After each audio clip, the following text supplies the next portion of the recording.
Hardcore Minecraft is the backbone of the Minecraft community. Players lose 5-year worlds.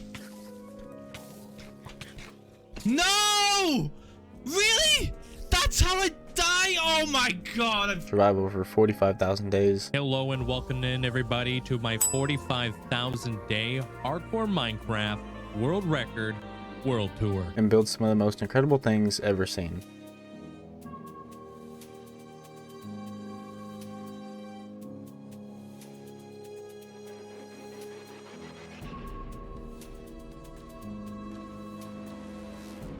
I haven't done all that, but I've been part of the hardcore community for almost 5 years now. Starting for the first time, I was just playing like I normally did in my survival world, but knew there was much more risk involved. And just like that, season world was gone by a corrupted hard drive. Well guys, this is not the video I thought I would ever record, but I lost my hardcore world. Season 2? Bigger and better. I pushed my builds, beat my old day count jumping from 1300 days to 2500 days. But like every hardcore world, that one ended too, with a death I'm not proud of.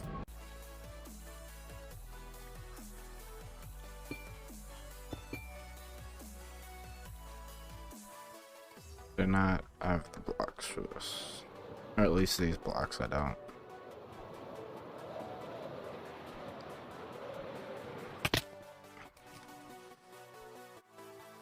But every ending is just the beginning of something new. After losing season 2, I came back more motivated than ever, and that's how season 3 began. What started as just another attempt turned into something I'd never expected, with a world lasting over 5,000 days. This world became more than just survival, it became a legacy built on everything I learned from the seasons before. So ladies and gentlemen, this is how I survived 5,000 days in hardcore Minecraft.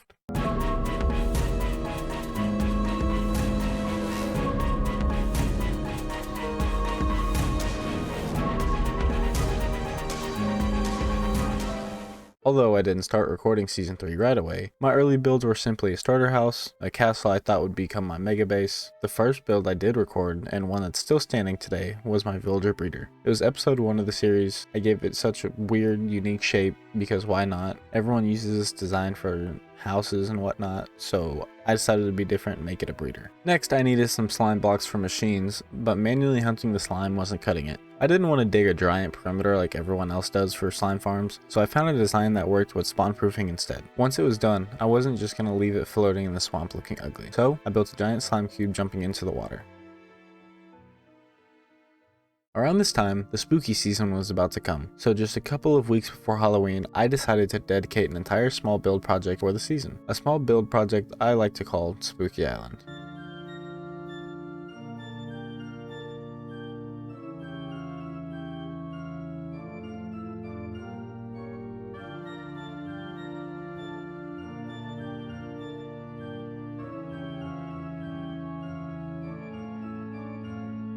Only a couple hundred blocks from my base, I saw this island that I knew would be perfect. So I built a haunted mansion, a haunted church, a graveyard, a pumpkin patch, a witch hut, a hand coming from hell, and a Scooby-Doo pixel art. After all that, I noticed a split in the island and knew exactly what to build there. I built a giant green slime monster with its hands on the island, trying to make it look like it was ripping the island in half. With the small project, the following year came around and I decided to add more to it. A giant ghost ship, a giant jack-o'-lantern, a couple bats floating in the sky, and a few more little things here and there.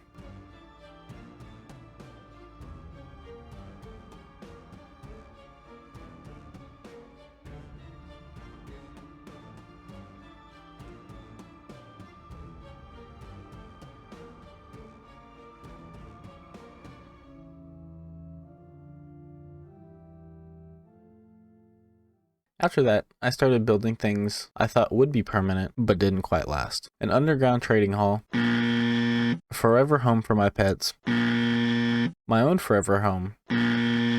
Let's just say, not every build gets to stay forever. With all the crazy small builds going around, I decided it was time to start my first big project in the world in the Nether. I always decide to do my first main project in the Nether just because of my want and need of wither skeleton heads. And I want to make the most efficient farm for them. So with the project done and farms built, I give you what I call Nether Stream.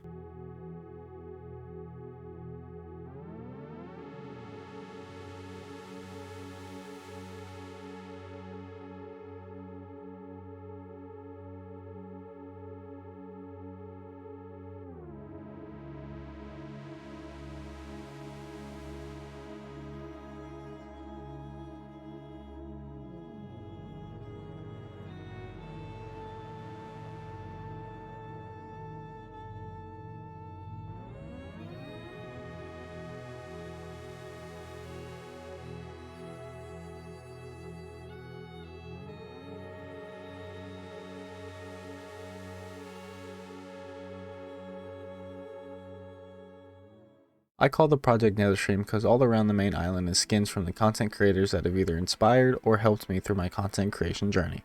In the middle of the project, I have an island with my skin as I was holding up the island.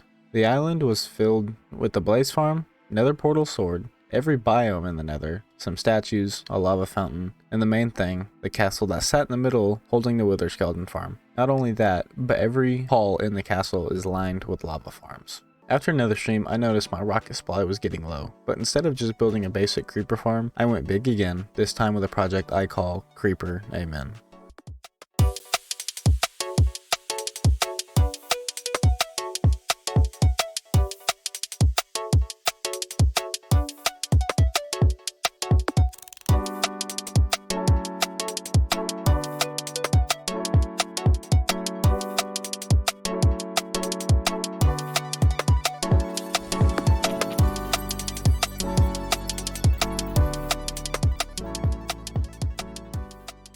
I exploded yet another perimeter, but in the overworld instead. After clearing the perimeter, I realized at the bottom was the ancient city.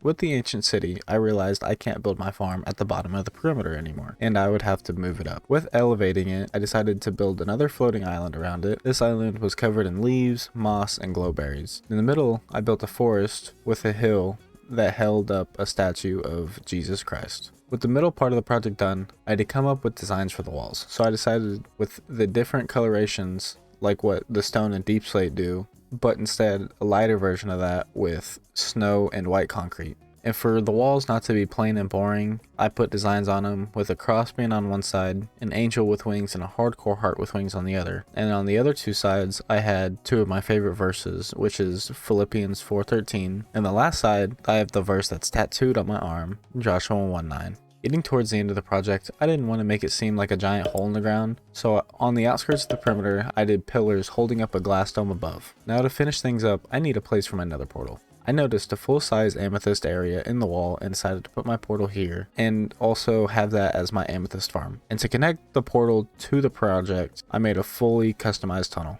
With the builds in the overworld and nether complete, there was only one dimension left to build in, and that was the end. But I had a vision. Star Wars meets Minecraft. The project? I call it Revenge of the End.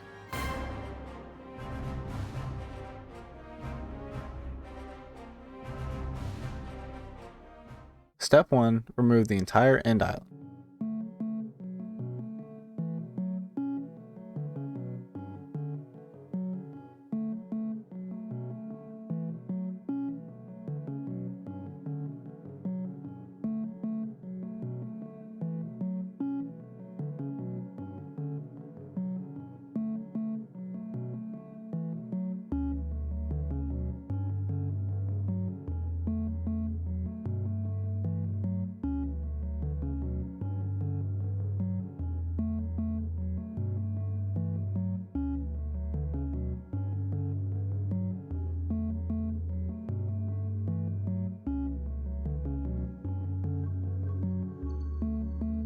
Next came the longest part of the project, gathering the materials. Now before I could start the project, there were some materials that were harder to get than others, so I decided to build farms for them. One material that I had to gather a lot of, and that was super annoying, was gray wool, so I decided to build an entire sheep farm for it. For that sheep farm, I put around 420 sheep inside of a giant pink sheep, not just any pink sheep, the pink sheep from a Minecraft movie.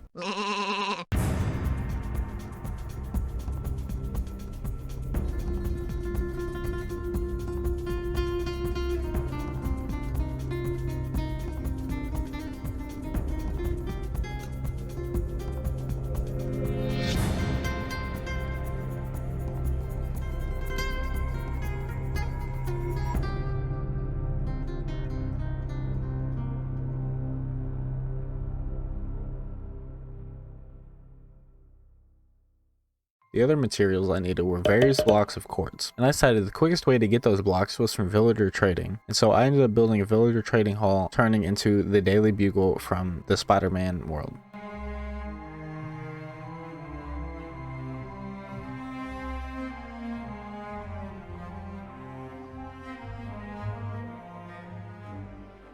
After destroying the island and getting the materials, the first thing I built was the Death Star.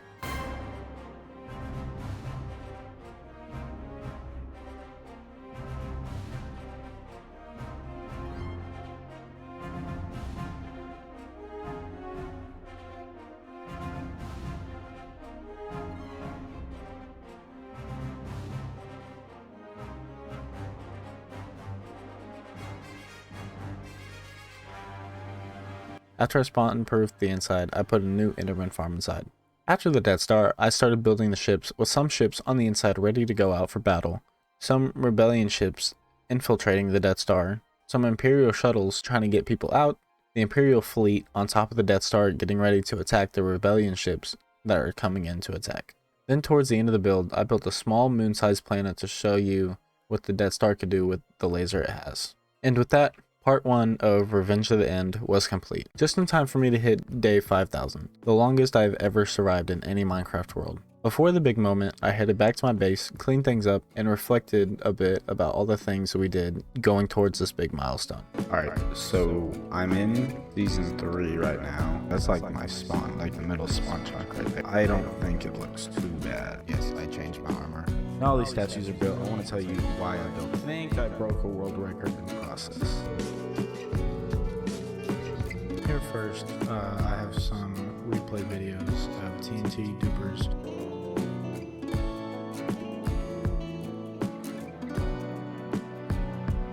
Now these pillars, there are 10 of them total. The sheep in a Minecraft movie has that wild, weird look. Just the best I can come up with. Leave me alone. This build honestly pushed me with all sorts of materials that went into it, but I'm so happy of how it turned out. 4, 3, 2, 1. Day 5,000, baby.